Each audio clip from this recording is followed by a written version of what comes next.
We're back on WGN TV Political Report. Coming off a big primary win in the race for Cook County tax assessor, my next guest now faces his next big opponent, a delay in sending out property tax bills. The second installment usually due 2 weeks from now, actually, but Cook County Board President Toni Preckwinkle has pushed that due date to the end of the year. Her office says the pandemic, a technology upgrade are to blame, but Assessor Fritz Kagi and the board that reviews his property tax assessments, well, they kind of blame each other.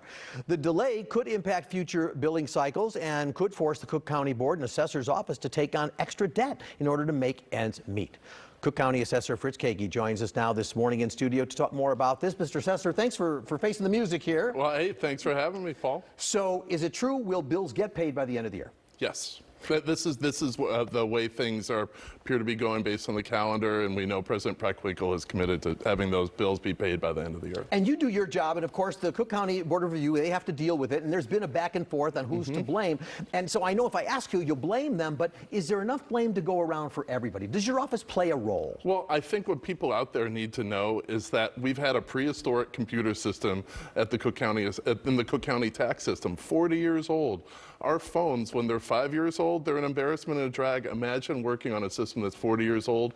That can explain why a lot of people's frustrations with insufficient data, exemptions being dropped. And so the county put in a plan several years ago to transfer to a new system to get off the mainframe, to put in modern technology, and they paid for it.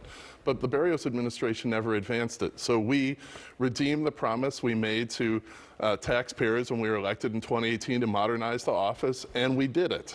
We did it in the middle of a pandemic. We're proud that we did it. It was necessary.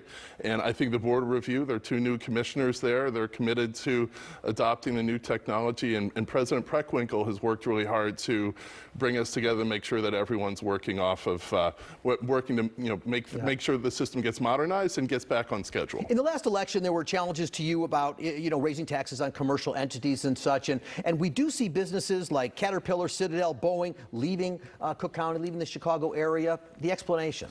Well, I think, look, when we look at those headquarters leaving, that may be a very different matter that has to do with those specific companies. I think Boeing's going to D.C. because they can be closer to the people who they sign contracts with on the defense side of the business. So there are specific things to do there, but our economic environment here is very healthy now. I encourage you to go to Fulton Market, go to North and Clybourne, look up and see all the cranes. Is Cook County still a good place to invest your money if you're a business? Cook County is a terrific place to invest, and don't take my word for it. Take the word of all these investors from around the country who bring their money here. We had only the second $1 billion transaction in the history of Chicago with the sale of the Bank of America building. We just had a record apartment building sell in the suburbs. There are very hot markets right now in industrial, in data centers, in healthcare, in apartments. It's a healthy market. It's a diversified market, and people are realize that the value is very good in this environment right now. Your mission was always, shift the burden from the taxpayer, the homeowner, and put it on commercial business and bigger entities. But isn't a net result of that when a commercial entity has higher leases, higher taxes, they're going to pass it on anyway to the businesses who rent from them, and they're going to pass it on to the simple homeowner who buys from them? Well, what I would say is that we're doing it the way it should have always been done, which is to call market values fairly for everyone, no matter how big or small you are, no matter how much clout you have in the system, to call it square. And by virtue of doing it that way, like the way it's done in the rest of the country, that some of the burden that has been absorbed by homeowners and small businesses, they would not be picking up the tab for people at artificially low values on their big buildings. That's what study after study after study has shown in the way the system worked before. And look at our peers around the country. They have healthy real estate markets. We're seeing investment come in now. I've been in office for 4 years. I think the proof is in the pudding that with all these cranes turning and money coming into the system, from people outside of the county, that this is what outside investors are happy with, this kind of environment that's more transparent and fair to everyone, no matter how much of an insider you are. You ran in 2018 with an anti-corruption promise, and there was a guy named Lavdim Memisovsky who was charged with accepting gifts and home improvements and all of that. He's pled not guilty. You inherited him. I know you didn't hire him, but is he still there? And what steps have you taken in your office to make sure that kind of fraud, or whatever you want to call it, isn't going to happen again? Well, the federal investigative investigating document, which was released, speaks to behavior that happened before my administration. And we'll have to see, what other kind of evidence comes out, what kind of pleading he makes. But he is suspended. He is not being paid right now.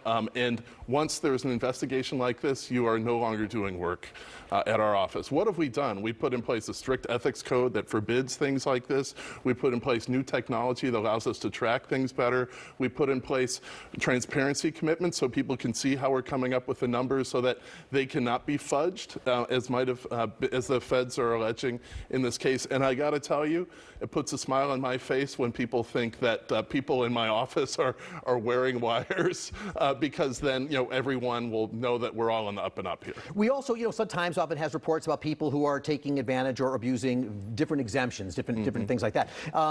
What is your? I mean, are there ways? Are there stopgaps in the system to catch people, or do you have to wait for an investigation to find them? Well, there are stopgaps in the system. First of all, it's instead of running a black box like happened under my predecessor, now we show how we value every single commercial property from all the different steps that go into it. So it's all out in the open for the public to see. It's transparent.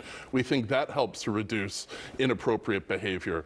We have new technology that has enabled that transparency that also helps us to keep track to have better controls over the system. And the ethics code puts severe consequences on a person when they engage in this kind of behavior, so you can be dismissed. And if found guilty, the person, and mentioned the federal investigating document, will lose their pension. We're almost out of time, but the last election on the County Board of Review, 2 of the 3 were up for election. They both lost. One was more of a pro-Kagi, the other one not a pro-Kagi. Was there a message from voters or just anti-incumbency? Well, just to be clear, I didn't get personally involved in those Board of Review races, but the key thing to know is I think they changed 2 of the 3 members of the Board of Review, and I think what the voters were saying is that we don't want the burdens to be transferred from people who are getting big reductions at the Board of Review to homeowners and small businesses, and we want a higher ethical standard. If you look at the commonalities in those races, I think that was what people would see, because the Board of Review, last year they gave $2.2 billion in benefits to commercial property owners, only $200 million to residential. People thought that's way excessive. All right, Mr. Assessor, thanks for your time. I appreciate it very much. Thank you. One more break. We'll be back.